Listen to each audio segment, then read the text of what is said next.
vamos começar falando da primeira diáspora. A primeira diáspora foi quando os dórios chegaram e invadiram a Grécia e queriam dominar tudo, e eles não podiam dominar tudo, mas eles queriam porque queriam. E falaram que, e os dórios falaram que quem não obedecesse eles iam matar. E muitos deles não queriam ser mortos, nem queriam obedecer, eles começaram a fugir para ilhas, cidades vizinhas, e alguns ficaram, outros foram embora, e é isso. Aí, de decorrer do tempo, teve a segunda diáspora, que foi causada pela má distribuição das terras, festas na Eldade,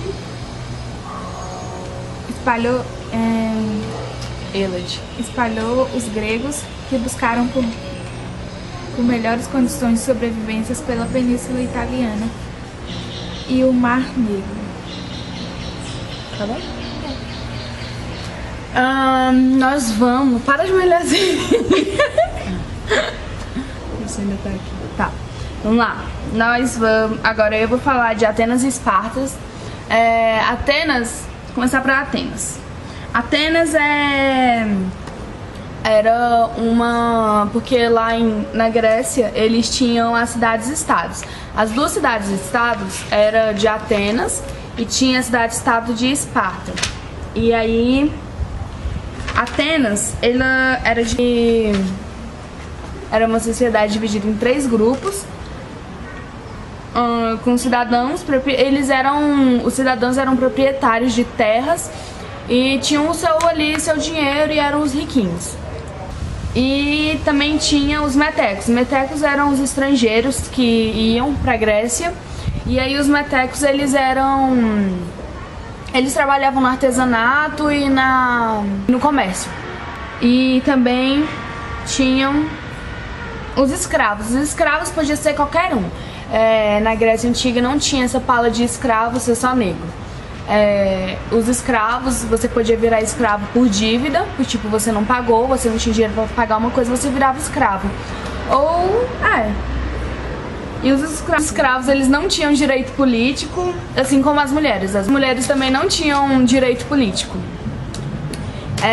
Os espartas. Tinha os espartas. Tá, agora eu vou falar de Esparta. Esparta, eles tinham a legislação severa e o militarismo. E estrutura social rígida. Eles eram bem rígidos e eram divididos em 3 grupos, que era a elite, os periecos e lotas. O pessoal da elite, era tipo pessoal eram tipo os cidadãos, os atenienses, que eles tinham todos o direito. A elite, eles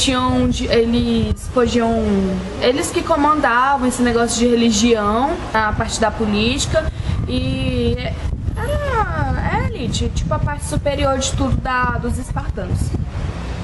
Os periecos eram livres e eles eram comerciantes e eles também vendiam artesanato. É tipo os metecos, os estrangeiros. E os iliotas eram prisioneiros da guerra, a maioria da população. Então, os ilotas mesmo. Os ilotas, eles eram soldados de guerra, então eles eram da própria população lá que viravam guerra. Os espartanos, eles eram bem rígidos, eles eram bem chatos mesmo. E eu vou falar também sobre as guerras. Teve as guerras médicas e as guerras do Peloponeso. Os gregos também, eles tinham um negócio de chamar o pessoal que vivia ali ao redor deles de medos. Não medos, medos. Eles chamavam o pessoal que morava assim ao redor por exemplo, aqui é a Grécia. Tudo que era aqui, eles chamavam de medos, que eles não conheciam, chamavam apelidaram de medos. E teve 2 guerras, a Guerra Médica e a Guerra do Peloponeso. A Guerra Médica foi um conflito entre os gregos e os persas. E também teve a Guerra do Peloponeso. A Guerra do Peloponeso foi uma guerra entre Atenas e Esparta. e acabou que Esparta saiu como vencedora. A consequência dessas guerras teve enfraquecimento das cidades gregas e enfraquecimento bélico. Agora eu vou falar um pouquinho sobre a mitologia. Mitologia é um conjunto de mitos, histórias e lendas sobre vários deuses. Deuses, heróis, titãs, ninfas e centauros. A mitologia grega originou-se de uma união das mitologias dóricas e micênicas. Seu desenvolvimento ocorreu por volta de 700 anos antes de Cristo. Vou falar um pouquinho sobre os deuses mais superiores, e os deuses que governava os deuses era Zeus, que tinha uma irmã chamada Hera, que era a deusa que protegia os casamentos. Essa Hera era irmã de Zeus e mulher de Zeus ao mesmo tempo. Zeus tinha um monte de mulher, né? Volta o resto. E tinha os deuses também inferior, que era Hades, o deus do inferno, que era irmão de Zeus. E o Pan, que era deus das florestas. Acho que é isso.